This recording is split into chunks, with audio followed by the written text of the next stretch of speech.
apareceu mais muito o nome dele, não. Muito bem, começou.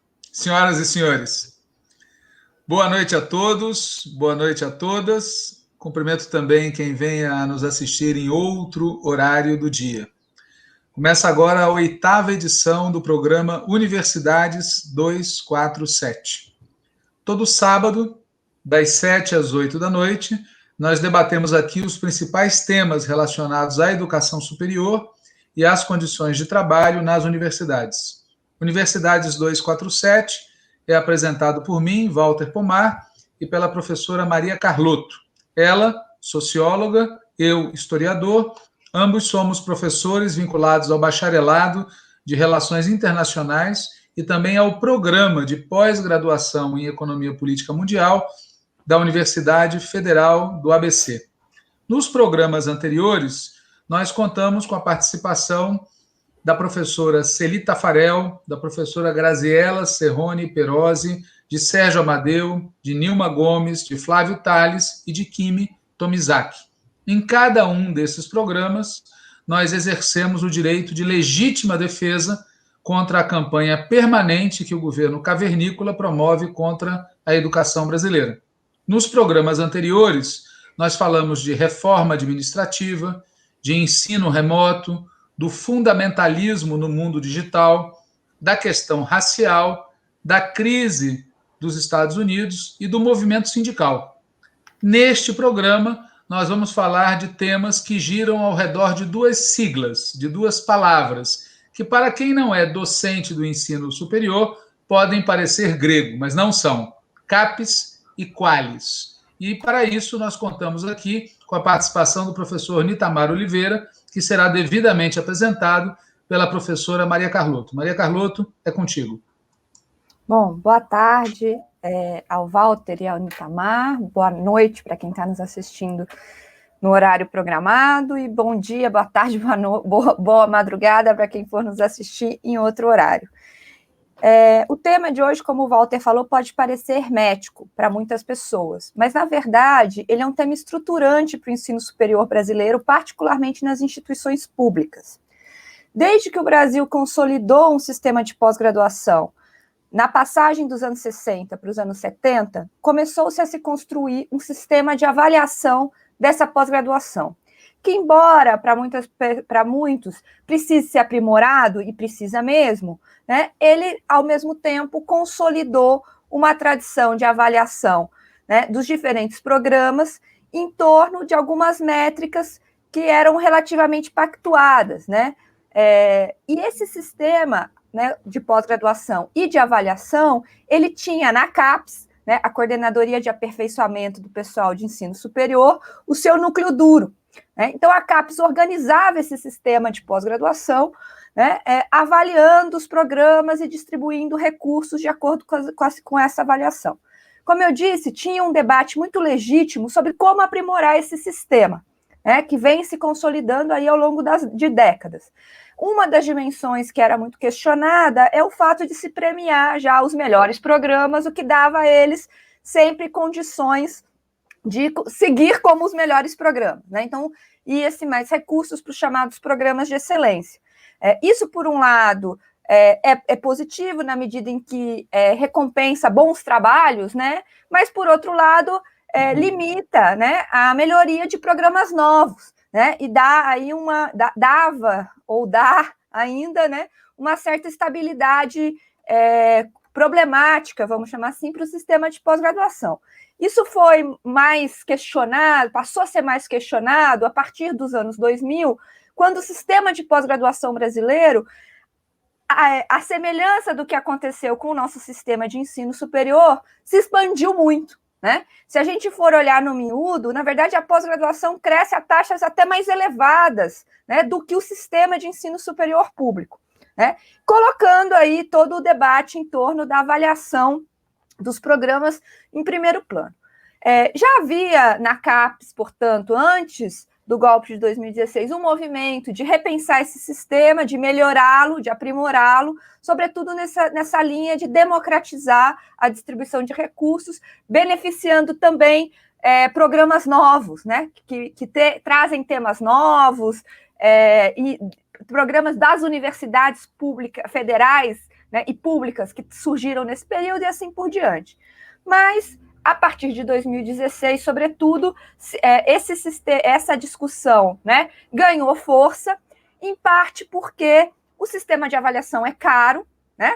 O sistema de avaliação, o sistema de pós-graduação, como eu disse, cresceu muito, né? E para muitas pessoas, como o Walter sempre apresenta aqui no nosso programa, para certos setores, né, que passam a integrar o governo pós-2016, não tem por que um país, né, agrário exportador como o Brasil ter um sistema de pós-graduação tão forte quanto é o nosso sistema de pós-graduação hoje, né? Por tudo isso, se iniciou, na verdade, um movimento que é, em parte, de revisão desse sistema de avaliação e, em parte, de desmonte desse sistema e, portanto, de desmonte da própria pós-graduação, né? Então, é importante localizar a revisão do sistema de pós-graduação, sobre o qual o Nitamar vai falar, porque conhece muito profundamente, à luz da redução de verbas, né, para a CAPES e para o CNPq, portanto, para todo o sistema de pesquisa, até porque é importante que se diga, muito da pesquisa brasileira é feita no nível de pós-graduação, né? Então, as teses e dissertações de mestrado e doutorado concentram grande parte da pesquisa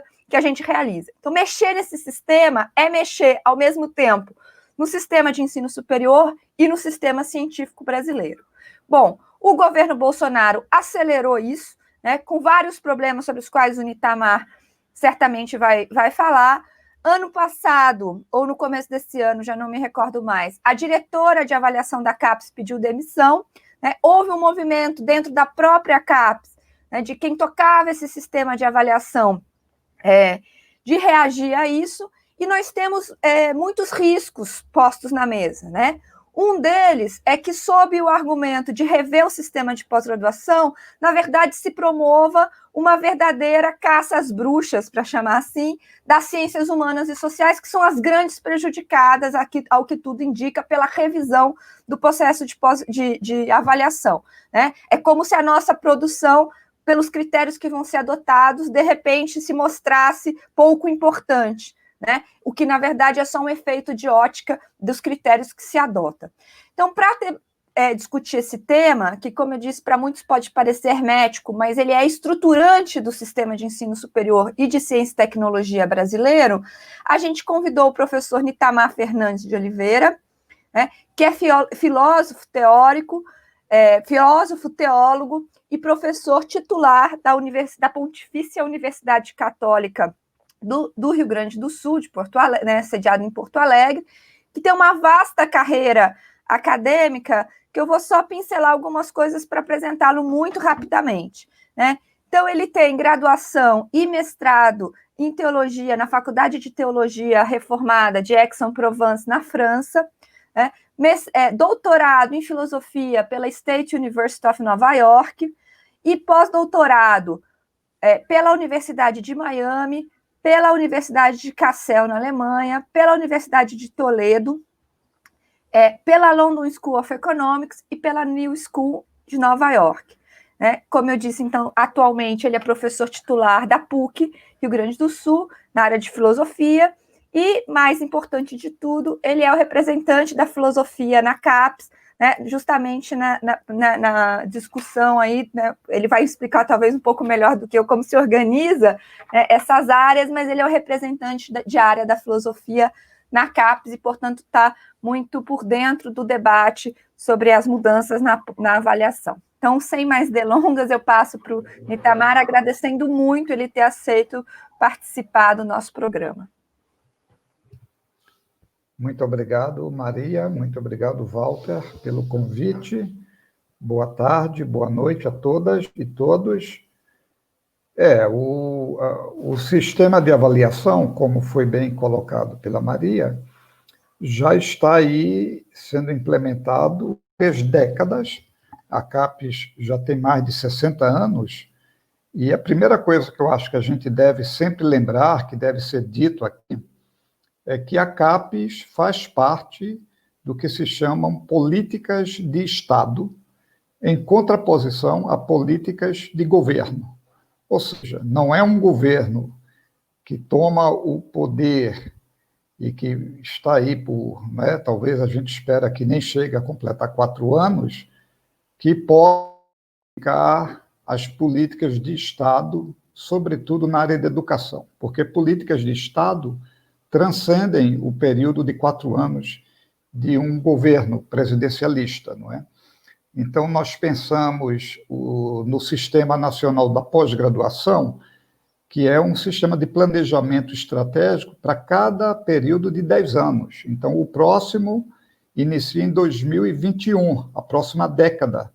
Nós estamos finalizando um ciclo que seguiu um planejamento de 10 anos.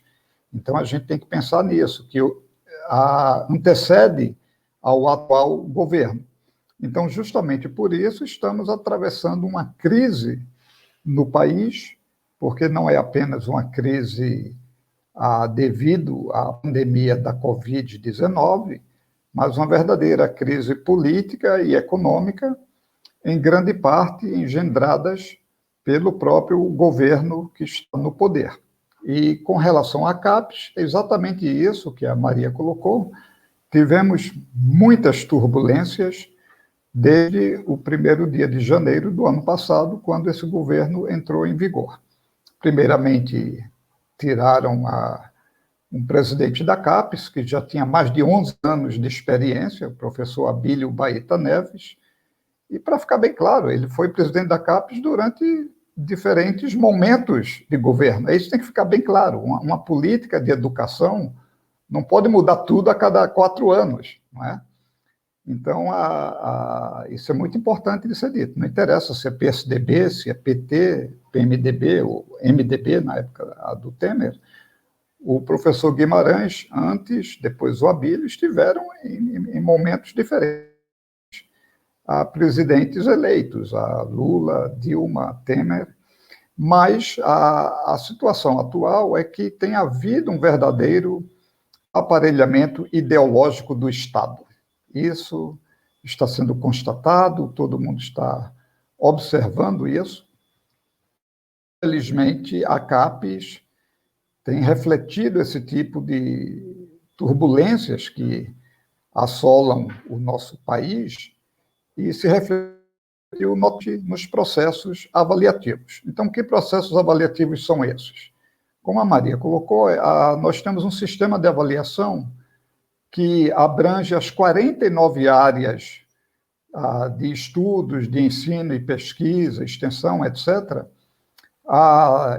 divididos, agrupados em 3 colégios, 3 grandes colégios. O primeiro colégio das ciências da saúde, da vida e biológicas. O segundo colégio, que é onde eu estou, com a filosofia, as ciências sociais aplicadas, as ciências humanas, que se chama Colégio das Humanidades, tem 18 áreas. E o terceiro colégio das engenharias, ciências tecnológicas, e onde estão as engenharias, etc. A física, ciências exatas, chamadas exatas.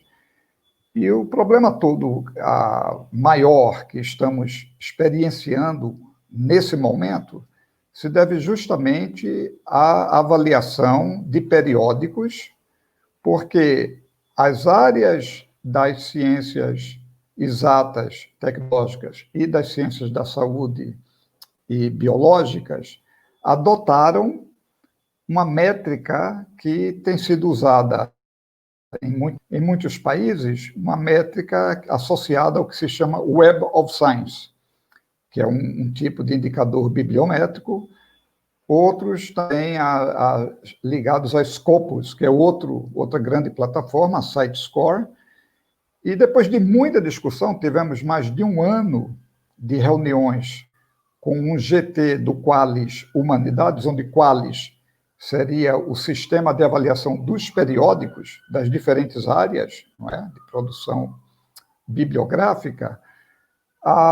Se chegou à conclusão de que, para ter algum indicador bibliométrico que não fossem aqueles adotados pelas exatas ou pelas biológicas, poderíamos recorrer ao Google Scholar, já que a Google, como todo mundo sabe, é um grande sistema de buscas, né? Fazemos Google na internet para buscar endereços, número de telefone, qualquer coisa que você queira buscar nas redes.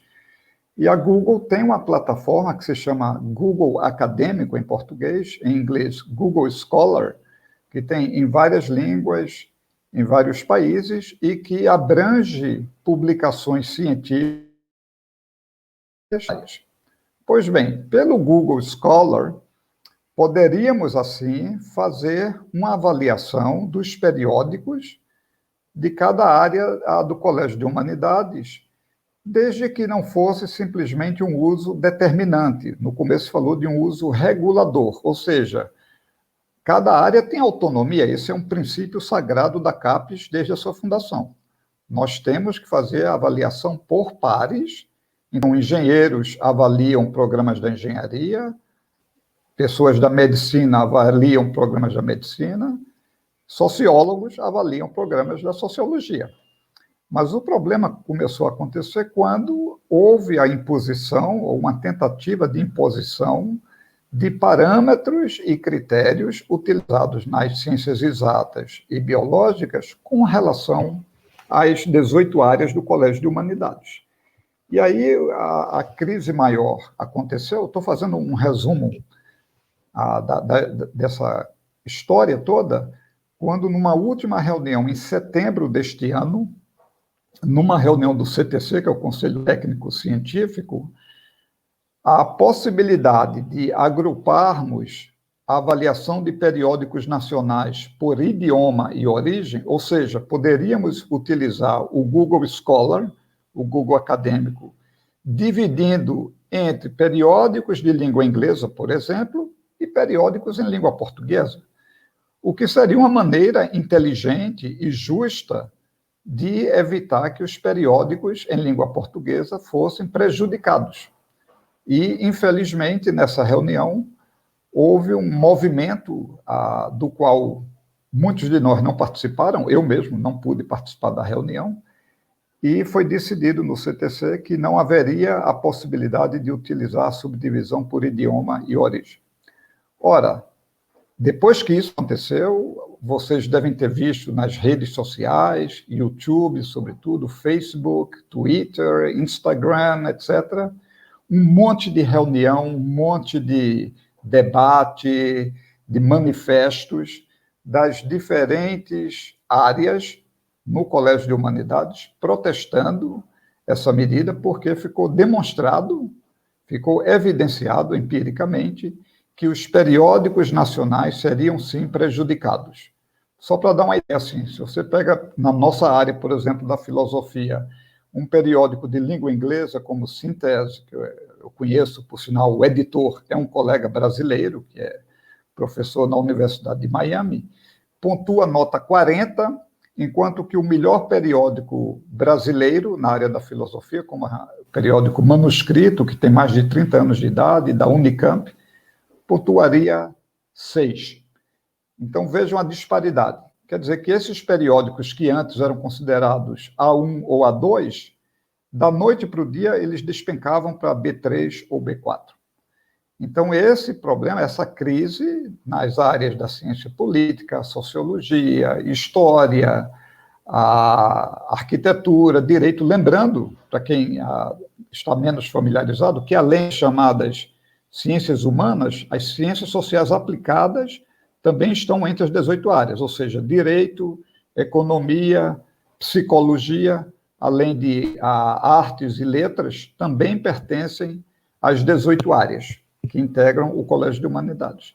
Então, o que acabou acontecendo é que um grupo de 14 áreas subscreveram a uma carta, uma missiva endereçada ao presidente da CAPES, solicitando que levasse em consideração as próprias deliberações, portarias e documentos oficiais da sido decidido previamente que poderíamos utilizar, sim, a subdivisão por idioma e origem. É simplesmente uma questão de pedir que que tenhamos direito ao que já estava previsto nas normas da CAPES, porque fica parecendo que isso foi uma decisão arbitrária não é? Que aconteceu numa reunião da qual muitos de nós não participamos, e para entender melhor o que pode ter acontecido, porque efetivamente foi isso que aconteceu, é que não houve uma verdadeira representatividade das humanidades numa reunião do CTC. Só para explicar melhor isso, nós teríamos 7 representantes do Colégio de Humanidades em cada reunião dessa do CTC.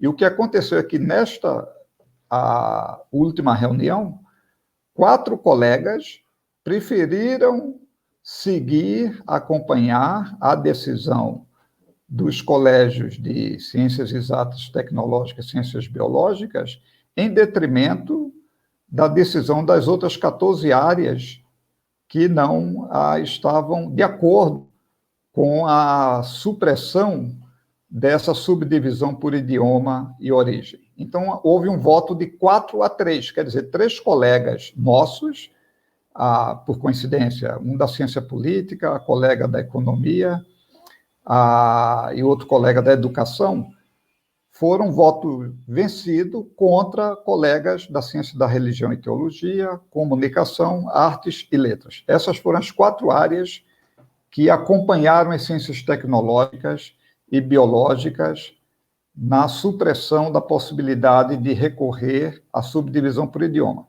Ora, a questão da subdivisão por idioma, só para esclarecer, não é para tirar a possibilidade de publicar em inglês ou língua estrangeira, não é isso.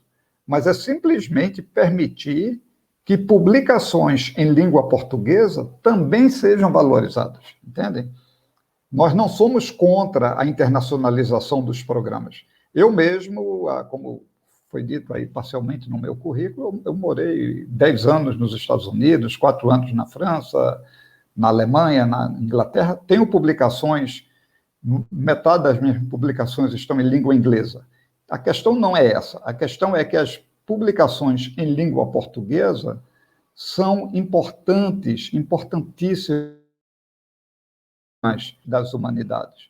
Como nós dissemos claramente ao novo diretor de avaliação da CAPES, que durante muito tempo, como disse a Maria, ficamos meses sem nenhum diretor de avaliação, mas quando finalmente assumiu o diretor de avaliação, nós dissemos claramente, o português. Nós ainda falamos português no Brasil. Então, as áreas das humanidades têm o direito, sim, de ter suas publicações, sua produção científica reconhecida na língua portuguesa, como, de resto, fazem os alemães com relação ao alemão, os franceses com relação ao francês, os italianos com... Nenhum país europeu abre mão da sua língua nacional, senão todo mundo agora estava falando inglês no mundo inteiro. Sabemos que não é assim. O inglês pode ser considerada língua franca para muitas publicações, sobretudo nas ciências exatas, tecnológicas e ciências biológicas, mas nada disso impede que cada país reivindique a sua língua nacional, a vernácula, como idioma de publicação nas áreas das humanidades. Então, esse é o problema, em resumo, foi essa crise que ainda não foi solucionada, porque ainda aguardamos a resposta do presidente da CAPES. Na próxima semana mesmo, eu estarei numa reunião com o presidente, várias áreas estão tentando essa reunião, o novo diretor de avaliação se dispôs a fazer essa intermediação. E mais do que isso, nós tivemos muitas reuniões com representantes de todas essas áreas das humanidades, inclusive com a assessoria desse ex-presidente da CAPES, professor Abílio Baeta Neves, que imediatamente se prontificou a defender as humanidades, porque ele disse, isso é um absurdo, que a CAPES, agora, de uma hora para outra, vai impor uma regra tão arbitrária como essa de impedir que periódicos de língua portuguesa sejam devidamente reconhecidos para produção bibliográfica das áreas das humanidades. Então, Obrigada. Desculpa. Não, Nitamar, pode encerrar. Achei que você tinha terminado. Eu estou à disposição, se quiser que eu esclareça alguma coisa mais em particular, mas, grosso modo, esse é o problema. Então, a avaliação de periódicos, obviamente, é apenas um dos pontos a serem avaliados na nova ficha. A ficha tem mais ou menos 12 quesitos agrupados a 12 itens agrupados em 3 quesitos, não é? Avaliando formação, a produção, não é? de docentes, discentes e egressos, e o impacto. Mas a produção bibliográfica, essa que é avaliada através do sistema Qualis, periódicos, é muito importante. E tem mais, para as áreas das humanidades, a produção através de livros e capítulos de livros também é muito importante, o que não acontece com as engenharias, com a medicina Sim. ou com outras áreas das ciências tecnológicas e biológicas. Então, a humanidades, no mundo inteiro, isso não é só no Brasil, no mundo inteiro, tem uma especificidade que é peculiar ao tipo de produção que temos nas humanidades. Não pode, por exemplo, um engenheiro... Eu posso dizer isso como alguém que fazia engenharia. Antes de vir para a filosofia, eu fazia engenharia eletrônica. Mas não pode pensar que o filósofo está patenteando alguma ideia, algum conceito. Não é? A gente não trabalha com patentes, não é? Mas em produção tecnológica e o impacto de uma produção nas humanidades não é tão rápido quanto o impacto, por exemplo, da nova versão de um software, não é, ou de um aplicativo, né, que é uma coisa que é de imediato. Mas, por outro lado, a gente entende que, a longo prazo, o impacto nas humanidades é muito maior. A gente fala de autores como Platão e Aristóteles, que viveram 2.500 anos atrás. Não conheço nenhum engenheiro a que seja citado, não é, com tanto tempo assim, de contribuição para a civilização, ou processos civilizatórios no mundo em geral. Então, as humanidades têm uma lógica de produção e de avaliação que lhe é peculiar, e é isso que se pede que se respeite, como se faz no mundo inteiro. Se faz assim também na Europa, nos Estados Unidos, na Austrália, na Nova Zelândia. Eu pude conhecer vários desses programas e sei que a nossa produção da brasileira, na minha área, é de excelente nível, equiparável a qualquer das melhores produções na Europa, nos Estados Unidos, nesses países. Né? Assim como a Maria disse, no Brasil, nós temos uma grande defasagem entre o nível de excelência da pós-graduação e o nível, às vezes, que deixa muito a desejar da graduação, e pior ainda, o nível da educação fundamental, não é? O nível de pessoas que mal sabem ler ou escrever no ensino fundamental e não completam, por exemplo, o ensino médio. Nós sabemos que a formação média de um trabalhador brasileiro é muito inferior à de um europeu ou mesmo de um americano. Então, isso é para mostrar que os desafios para a educação no nosso país são muito grandes. E como o Walter disse no início do programa, isso faz parte de um planejamento estratégico, né, terrível, né, parece coisa diabólica, não é? De se planejar, acabar com a educação para que tenhamos trabalhadores pouco qualificados, servindo apenas para montadoras, e a educação se transforma em mais uma mercadoria, é como se fosse uma commodity, não é? A educação agora se vira tudo somente algo que se faz com, né, um pouquinho de educação à distância, já resolve. Isso é lamentável para o nosso país. E ninguém nas humanas, nas áreas das humanidades, adere a esse tipo de proposta, porque a gente sabe que a educação é uma coisa que exige muito tempo de dedicação para todo mundo que trabalha nas humanidades. Leituras de textos, a discussão, capacidade crítica, tudo isso toma muito tempo. Não é uma coisa que se faz somente com 3 anos de uma formação rápida, não é, por educação à distância, por exemplo. Mas nós temos programas de educação à distância, nós usamos tecnologias, nós aderimos aos incentivos e modelos de internacionalização, apenas não queremos fazer isso de uma maneira não crítica, como se o Brasil, de uma hora para outra, fosse seguir o que existia de pior. Eu faço questão de fazer esse último comentário aqui. O que havia de pior nos Estados Unidos da América, que, graças a Deus, está saindo agora com a derrota do Donald Trump. O Brasil não estava somente subserviente aos Estados Unidos. Pior do que isso, estava subserviente ao que existe de pior naquele país. Como eu morei muito tempo lá, posso dizer, Donald Trump representa o que existe de pior naquele país. O Trump não tem nada a ver com nenhuma produção científica, acadêmica, daquele país, das universidades, etc. Ele representa tudo que era contrário a isso, e por isso o país inteiro saiu em defesa da democracia, e ele não está demorando para reconhecer a sua derrota. Então, esperamos que no Brasil também esse movimento contra o obscurantismo de pessoas que têm ideias neofascistas e que estão ameaçando a nossa democracia, que estejam com seus dias contados, porque a sociedade não vai deixar que essa lógica neoliberal, que acaba com os investimentos em educação, particularmente atacando as humanidades. Todo mundo sabe o que esse sinistro Weintraub fez contra as humanidades, particularmente contra a filosofia, contra a sociologia, durante os anos em que ocupou essa pasta da educação, não é?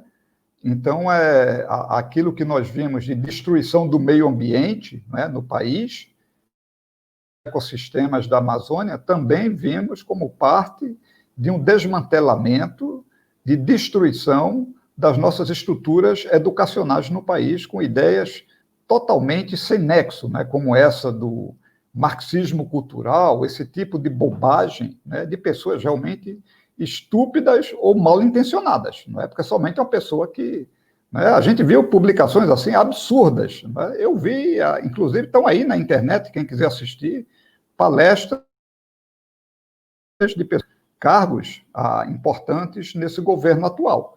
Mas, como eu disse, não é nenhuma ideia medíocre de pessoas mal preparadas e mal intencionadas que ocupam um governo vigente que podem ameaçar as políticas de Estado de pessoas que se dedicaram durante décadas à educação aqui no nosso país. É por isso que nós estamos defendendo, sim, a CAPES, o CNPq e todos os órgãos que estão a serviço da educação do nosso país. Itamar, muito obrigada. Eu acho que a forma como você apresentou deixou mais claro quais são as grandes questões de fundo que estão por trás, né, dessa discussão aparentemente hermética e muito concentrada, né, nos profissionais de ensino superior, que passam por um certo imperialismo cultural, entre aspas, né? Em que sentido, né? O que está por trás dessa mudança de avaliação é um desprezo, né, das áreas e dentro das diferentes áreas, daquelas profissionais, pesquisadores e pesquisadoras que publicam prioritariamente em português, né? E essa discussão nos remete a uma discussão que é muito fundamental para todos nós sobre a função da ciência e da pós-graduação brasileira, né? Ou seja, a nossa função é integrar um sistema de avaliação cujos critérios são impostos e produzidos desde fora, por exemplo, esses índices, né, da Web of Science, do Google, ou em alguma medida, a gente também, além disso, né, porque, óbvio, a ciência é uma empreitada universal, né, em alguma medida, mas, além de integrar esse sistema internacional, os critérios são impostos por aqueles que são mais, né, poderosos dentro desse sistema, particularmente os Estados Unidos, né, que escreve em inglês, enfim, que impôs o inglês como língua franca da ciência, ou a gente tem também uma função, né, de participar de um projeto nacional, né, de desenvolvimento, de difusão da cultura, de estudo da nossa especificidade, não como um caso particular de um falso universal, mas com o estatuto de casos universais, né, todo esse debate epistemológico que é muito importante, né? Então, eu queria primeiro te ouvir sobre isso, né, sobre essa questão que está posta nesses critérios de avaliação, sobre a função da ciência e da pós-graduação brasileira, né?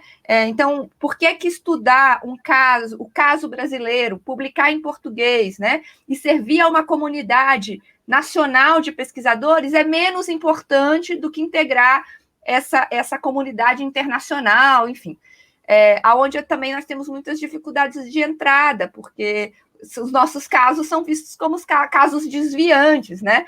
A gente que morou na França, eu também morei na França há muito tempo, a gente sabe como é curioso a gente descobrir, de repente, que o Brasil não é Ocidente, né? Então, e aí tem toda essa que para nós é muito estranho, né? Mas, enfim, tem a ver com certo... mas isso é uma outra discussão. O ponto eu queria te ouvir sobre essa questão da função, e a outra discussão é que, óbvio que, como eu disse, o governo Bolsonaro intensifica, né, esse processo de mudança dos critérios, até porque, se as ciências humanas e sociais no Brasil vão ser obrigadas a publicar em inglês, essa publicação vai se tornar muito inacessível dentro do território nacional, porque menos de 1% da população fala inglês, né? Então, aqueles que pagam pelo nosso desenvolvimento não vão ter acesso àquilo que a gente produz, né? Gerando ou intensificando essa percepção de que a gente não serve para nada, né? Lembrando que é essa população que nos financia, então é para ela prioritariamente que a gente deveria oferecer resultados. Então faz parte de um projeto, né, de redução da nossa importância e da nossa significância, da nossa relevância nacional. Mas eu queria entender melhor, então é óbvio que isso vem dentro desse projeto da extrema-direita obscurantista de reduzir a importância das ciências humanas e sociais. Mas como é que isso existe dentro das áreas da CAPES, né? Por que as engenharias e as ciências duras, né, chamadas ciências duras, física, que deveriam ser as primeiras, né, a valorizar, inclusive, as ciências humanas como parte da comunidade científica, ou dessa república da ciência, impõe para nós esses critérios que, no fundo, jogam o jogo do obscurantismo? Muito obrigado. Eu acho que essa é uma ótima pergunta, uma ótima questão. E, obviamente, para deixar bem claro aqui, eu não quero generalizar, por exemplo, dizer que todo engenheiro, médico, cientista das ciências exatas, pesquisador das ciências biológicas, é necessariamente contra as humanidades ou contra as publicações em língua portuguesa. Não é verdade. Agora, duas coisas. Primeiro, há uma componente bastante pragmática, para sermos bem realistas, com relação à divisão do bolo, não é? No momento de escassez de recursos, ainda mais sabendo que o Brasil está entrando numa recessão devido a essa crise pandemiológica, econômica e política, para o orçamento da CAPES, estão claros os cortes, né? E nós sabemos, já havia uma tendência de cortes nos últimos anos. Basta lembrar que do governo Dilma para o início do governo Bolsonaro, já estávamos a mais de 50% de diferença a menos no orçamento, não é? Depois, houve uma redução maior ainda. Resumindo, é quase 1/4 do que tínhamos há mais de 10 anos atrás. 1/4 do orçamento. Então, isso em valores gerais, não é? E nós sabemos que esses valores refletem os cortes na educação, que serão inevitáveis, porque vai haver exigências, como já se tornou público, do ministro Guedes, né, dizer, olha, precisa de dinheiro para infraestrutura, precisa de dinheiro para resolver agora essa crise gerada pela Covid-19. Ele já falou da ordem de 6, 8 bilhões de reais. E já ficou claro aí, vai jogar a conta para a educação, 4 bilhões dessa conta. Então, a gente tem a sensação, então, quando há problemas na divisão do bolo, que as humanidades é muito facilmente tomada como bode expiatório, né? Vão escolher alguém aí para pagar a conta e vai ser as humanidades, né? Na hora da divisão desses recursos escassos. Agora, a segunda coisa é com relação a isso que tu colocaste aí, a como é que dentro das próprias áreas, das exatas e biológicas, não se vê a importância de investimento também na pesquisa, nas publicações, etc., em língua portuguesa. Isso é importante de se dizer, não podemos assumir que os engenheiros e pesquisadores das biológicas todos falam inglês, etc. Não é verdade. Primeiro, não é verdade. E segundo, não é porque eles queiram fazer inglês. A questão toda é que, do ponto de vista da competitividade, não é? As publicações em língua inglesa dão um maior acesso na hora de haver captação de recursos. Isso aí acontece com as novas tecnologias, com a produção científica e tecnológica do país. Isso aí é verdade, né? Que é inevitável que tudo que vai ser pleiteado em termos de investimentos, não é? Na área mesmo da pesquisa e da inovação tecnológica, vai junto com esses acordos internacionais, onde geralmente o inglês é tomado como língua internacional, porque se tem um chinês, um russo, um sul-africano, um europeu e pessoas de outros países, o inglês vai ser tomado como língua comum. É por uma questão pragmática. O inglês se tornou língua franca, mais ou menos como o latim foi durante a Idade Média. É isso que a gente observa do ponto de vista civilizatório. Agora, isso não significa que o uso do inglês, que é um uso instrumental nesse caso, para a produção científica, seja feito em detrimento da nossa cultura nacional e, no caso, da cultura do português. É muito importante pensar que os médicos atendem seus pacientes em português. Todos os softwares que a gente usa da Microsoft, a Apple, você pensar todas as marcas que nós temos de produtos tecnológicos, todos eles têm a versão em português, e mais ainda, diz assim, português do Brasil, não é? Então, a gente sabe que não faria sentido dizer que o português não seria importante, porque até mesmo para produtos tecnológicos, tudo está voltado para um mercado onde nós temos pessoas cuja língua materna é o português. Fora isso, vamos lembrar aqui, Maria, que o português é uma das 10 línguas mais faladas do mundo. Só para lembrar, assim, depois do mandarim, o inglês pode aparecer logo em seguida, ou como terceira língua mais falada, como segunda língua, né, para muitas pessoas, mas logo em seguida vem o espanhol. Olha, em pouco tempo, se pensarmos mais 30 anos para frente, vai ter tanta gente falando espanhol como segunda língua, quanto o inglês, né? Então, o espanhol já é uma língua de extrema inserção internacional. E o português, se não me engano, é a 7ª ou 8ª língua mais falada do mundo, mais falada do que o alemão, por exemplo, não é?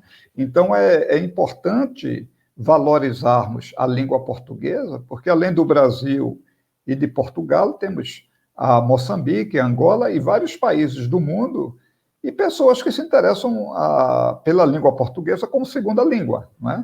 Então, isso é importante para a defesa da nossa cultura nacional, e é disso que se ocupa justamente os programas das áreas de humanidades e ciências sociais aplicadas. Por exemplo, se pensar mesmo economia, que é uma coisa que para muita gente pode fazer mais teoria dos jogos, matemática, não é? Que seria uma coisa bem teórica, mas tem a parte da economia que tem a ver com a economia política, tem a ver com a questão do desenvolvimento, da inserção nacional e regional. Agora mesmo que estamos comemorando 100 anos do Celso Furtado, não é? Foi muito importante no Brasil inteiro. Eu vi muitas lives e apresentações sobre o trabalho do Celso Furtado, que foi um dos grandes economistas brasileiros, e ele nos ajudou a entendermos as dimensões culturais da economia. A economia não sai direto da escola de Chicago e é implementada aqui no Brasil, né? Embora tenha pessoas que pensem exatamente assim. Mas vejam o que aconteceu no Chile. Esse mesmo modelito aí da escola de Chicago deu tudo errado no Chile, agora estão fazendo uma nova constituinte para discutir os destinos daquele país, que, obviamente, a democracia quem faz é o povo chileno, Não são os economistas da escola de Chicago ou da economia neoliberal que tomou conta do capitalismo do século XXI. Né? Então, isso aí é no mundo inteiro para entendermos que as humanidades têm um papel de formação cultural, de identidade nacional em todos os países. Isso é normal.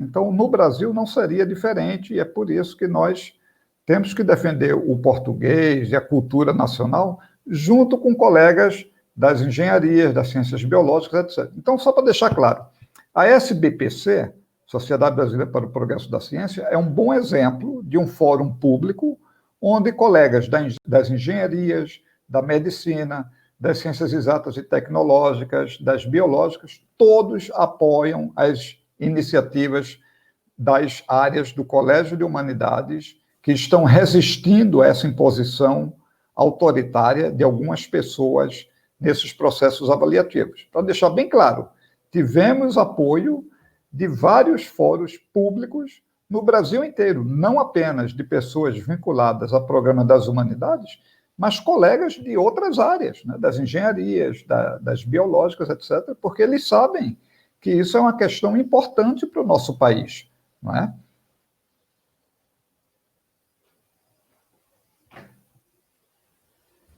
Walter, você quer fazer alguma pergunta, alguma questão? Quero sim. Bom, Nitamar, eu comecei falando que era grego e a Maria depois falou em hermético, né? E você fez uma descrição ótima sobre os critérios de avaliação. E fica claro que, no fundamental, é um critério de avaliação pelos pares, né? A avaliação pelos pares tem seus enormes méritos, mas também tem seus deméritos, né? Corporações como as Forças Armadas e como o sistema judiciário são exemplo de como a avaliação, a seleção e a promoção a partir de decisões internas pelos pares podem criar um corporativismo que, no limite, serve aos interesses do status quo, da classe dominante. Então, a minha pergunta é: que mecanismos já existem e que mecanismos, na sua opinião, poderiam ser criados para garantir maior controle social, efetivamente público, sobre, primeiro, o destino dos recursos de financiamento e, em segundo lugar, sobre os critérios de avaliação nesse setor que é tão estratégico para a sociedade brasileira, como nós três aqui acreditamos. Eu dou como exemplo algo que eu estava conversando, acredito que foi com a própria Maria. Tem instituições de financiamento, como a FAPESP, por exemplo, que tem recursos muito vultosos, e entra governo, sai governo, o controle social sobre quem está lá decidindo. Então, a minha pergunta é essa: como o que já existe e o que pode e deve ser criado para garantir maior controle social, efetivamente público, tanto sobre o financiamento quanto sobre a avaliação, para impedir a criação de um corporativismo no mau sentido da palavra. É isso.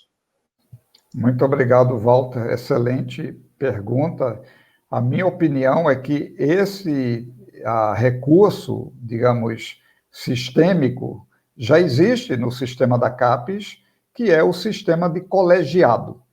Nada mais republicano do que termos várias rodadas consultivas e deliberativas, de tal forma que seja assegurada a transparência, não é? E a isonomia, equidade, representatividade nos diferentes interesses, assuntos e problemas e desafios representados pelas diferentes áreas. São 49 áreas, agrupadas em 3 colégios, não é? Então, só para dar como exemplo, quando a Sônia Bal estava como diretora de avaliação, não é mesmo que alguém podia não concordar com as posições pessoais dela, ou com qualquer coisa que fosse, o sistema de colegiado estava assegurado. Eu não sei se a Maria se recorda disso, mas foi um dos pontos que a Sônia Bal, ela veio a público, inclusive na Folha de São Paulo, saiu uma entrevista uma vez, em um momento lá crítico que estava acontecendo, uma turbulência, e ela disse: eu não abro mão do sistema de colegiado. Porque o que aconteceu é isso: o sistema de colegiado é o que garante que o Colégio de Humanidades tenha as suas reuniões internas com as 18 áreas que estão ali reunidas, sendo que cada área tem 3 coordenadores e cada uma dessas áreas tem a interação com as comunidades, com as suas respectivas comunidades de profissionais e pesquisadores. Então, daí, para chegar ao nível do CTC, que é o Conselho Técnico Científico, os 3 colégios vão deliberar, vão fazer consultas deliberativas de uma maneira totalmente assim, aberta, transparente e republicana.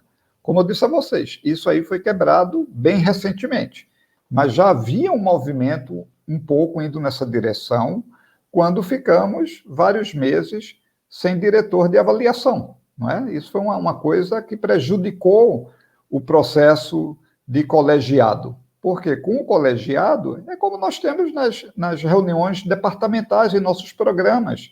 Qualquer assunto de um docente, de um discente, de um pesquisador, é trazido para reuniões do departamento, do colegiado, e daí pode ser levado a uma instância superior, a uma pró-reitoria e depois a administração superior. Na CAPES é assim também. O Conselho Superior está ligado à presidência, logo abaixo vem o CTC, que é o Conselho Técnico Científico, e logo abaixo os colégios agrupando essas 49 áreas, né? E cada área com seus 3 coordenadores de programas. Então, o que aconteceu foi uma quebra dessa sistematicidade que integrava de forma colegial, não é, os processos deliberativos e consultivos. Por isso, fomos obrigados a recorrer a um pedido como esse de fazer uma carta assinada pedindo, solicitando ao presidente que atendesse a um pedido que é feito, que não é pedindo nenhuma caridade, não estamos pedindo, por favor, nos ajude com não é um auxílio como se fosse um mendigo pedindo algum auxílio na rua, não é isso. Estamos pedindo apenas que sejam cumpridas as normas previstas em documentos. Nós citamos 4 instâncias em que o próprio CTC havia deliberado e votado a possibilidade de subdivisão por idioma. Então, nosso pedido é apenas que isso seja respeitado e que viabilize que os periódicos nacionais possam ser devidamente avaliados. Nós não estamos pedindo caridade nem nenhum favor de ninguém. Estamos pedindo justiça na avaliação desses periódicos.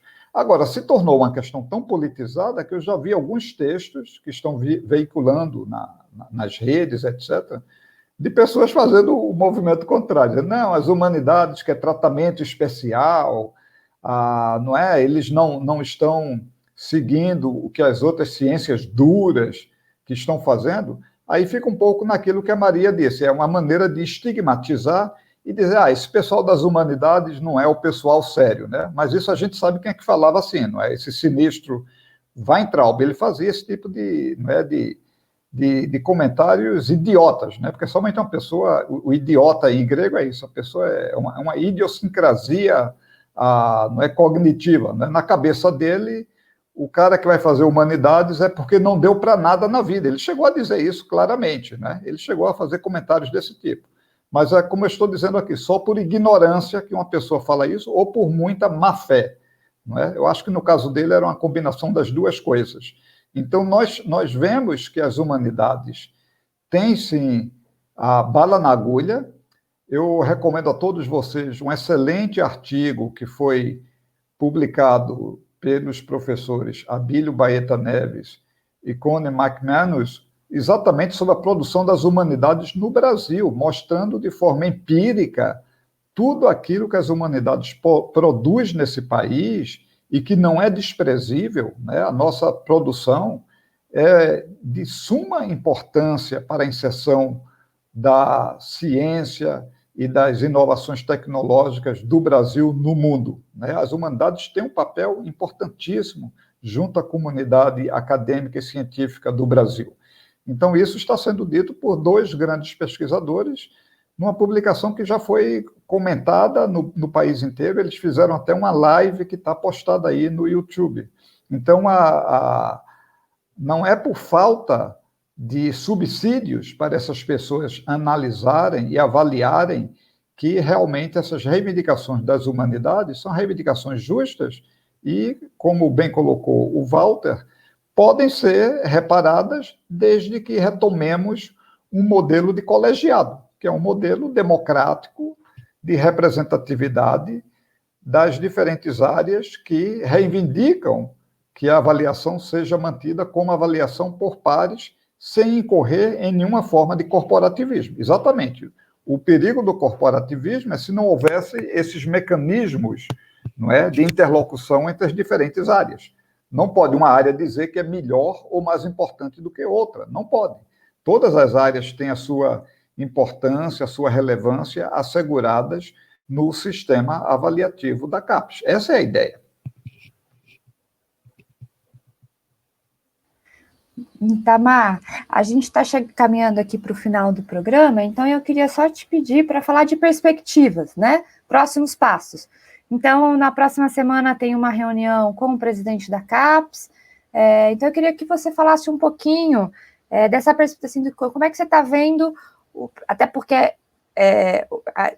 enfim, a gente tem 2 anos de governo Bolsonaro, se tudo der errado, né? Então, ainda tem 2 anos de governo Bolsonaro, então eu queria te ouvir como é que você está enxergando as perspectivas da pós-graduação e da ciência brasileira nesse próximo período, né? Os cortes de verba são realmente algo muito preocupante, né? O orçamento que foi encaminhado, né, o pré-orçamento, pré-projeto de lei orçamentária que foi encaminhado, como eu já dissemos aqui no programa, ele inviabiliza o ensino superior e a pós-graduação, tal como a gente os conhece hoje. Ao mesmo tempo, o MEC solta portarias para incentivar o ensino à distância, que é uma forma de economizar recursos no pior modelo da iniciativa privada, né? Então, eu queria te ouvir sobre perspectivas, né? Porque, por outro lado, como você bem comentou, houve uma organização muito grande das ciências humanas, com apoio de setores importantes de outras áreas, no caso específico da avaliação, e a gente segue resistindo em outros. Então, te ouvir um pouco sobre perspectivas, né? Apesar de tudo, muito obrigado, Maria. Apesar de tudo, eu sou ainda otimista em pensar que o povo brasileiro, não é, vai reverter essa situação. Não é? Assim como em várias capitais, em várias cidades, tivemos, né, já essa retomada de resistência democrática, não é? Através das eleições municipais. Também eu penso assim com relação, por exemplo, à CAPES e à avaliação dos programas.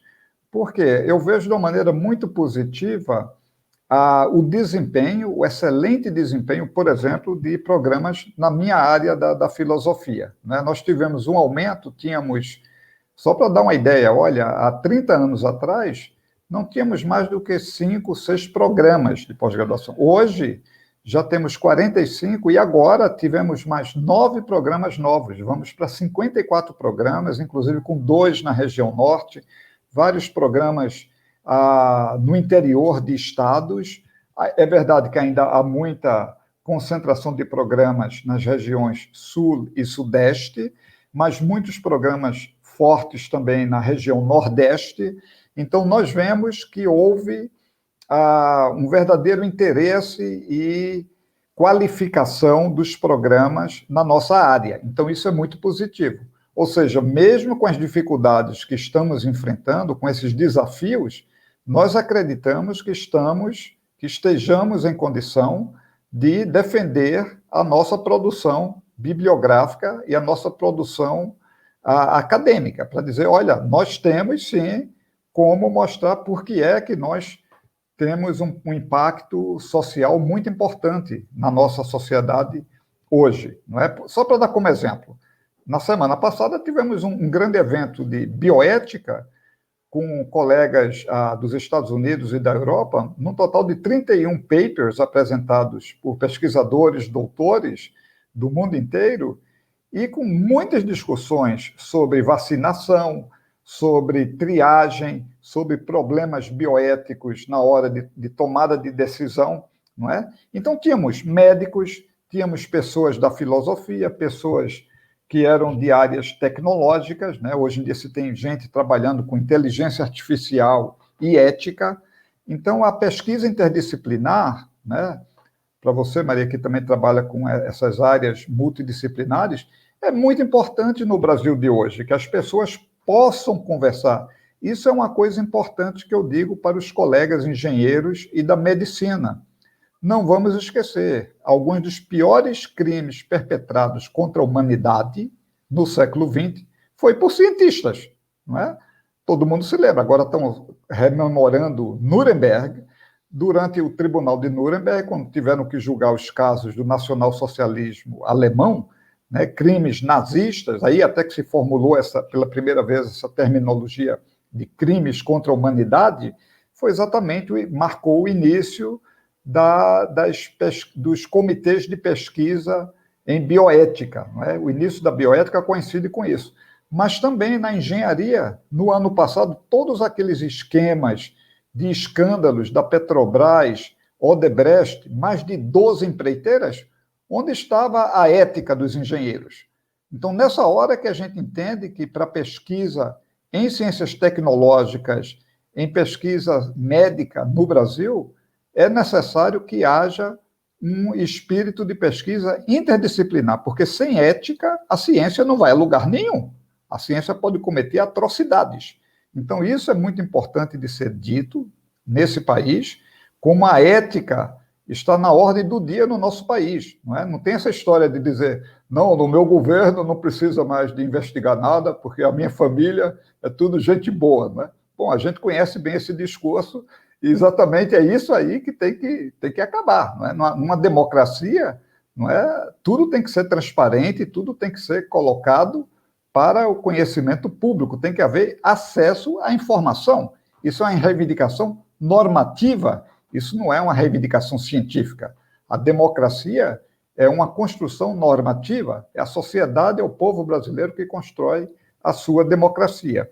Então, eu vejo de uma maneira muito positiva, eu acredito que o presidente da CAPES, assim como o diretor de avaliação, eles vão acatar, sim, essas reivindicações das humanidades, porque eles sabem que isso é para o bem de todos dentro da comunidade científica, dentro, não é, da CAPES, com a instituição respeitada e consolidada no país e que tem muito a contribuir para a pesquisa científica e para a produção tecnológica nesse país.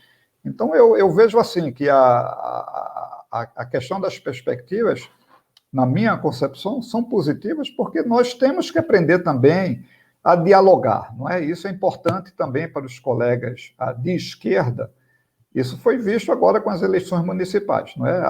As linhas mais radicais não é? E que são avessas aos diálogos, isso não tem muito futuro, não. Eu creio que todo mundo que tem posicionamento de esquerda deve estar bem aberto para o diálogo e para essas trocas na esfera pública. Isso que a gente faz aqui, eu acho que esse é um momento bom de termos abertura para o diálogo e para a interlocução entre pessoas com diferentes posicionamentos, e é assim que a gente pode construir a democracia. Vou terminar dizendo isso, era o que o Dewey, que foi um autor que defendeu essa ideia de educação e democracia, que foi muito bem levada a cabo em nosso país pelo Paulo Freire, não é? É o que ele chamava de processos de aprendizado da democracia.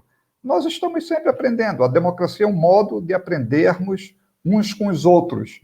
E isso é muito importante que a gente possa fazer isso juntos, apesar das diferenças, apesar dos diferentes posicionamentos e orientações. O que é importante é essa abertura ao diálogo na construção de uma sociedade mais justa, mais igualitária e mais inclusiva. Bom, eu queria, então, já que eu fui escalada para fechar o programa, então eu queria agradecer muito a Onitamar de Oliveira pela participação. Enfim, acho que ficou muito claro que o que parece grego e hermético, na verdade, diz respeito a todos e todas as brasileiras que estão interessadas no fortalecimento do nosso sistema de ensino superior e de produção de conhecimento, cultura, ciência, tecnologia. Sei que a gente segue aqui debatendo esses temas, né, tentando torná-los temas de fato de interesse geral, né, não só da esquerda brasileira, mas de todo o povo brasileiro que tem enorme interesse nesses processos avaliação, mas de fortalecimento do nosso sistema de ensino superior. Só para lembrar que a gente segue aqui todo sábado às 7 horas, discutindo esses e outros temas, e agradecer muito de novo ao Unitamar, porque foi ótimo, né? Você conseguiu expor, acho que com essa habilidade que os filósofos têm de traduzir o grego para o português, acho que você apresentou muito bem aí o nosso sistema de avaliação e quais são as encruzilhadas que estão colocadas. Então, agradecer e convidar todo mundo para seguir assistindo aí o nosso programa. Um abraço. Legal, obrigado, Nitamar. Um abraço. Muito obrigado, um abraço. Tchau.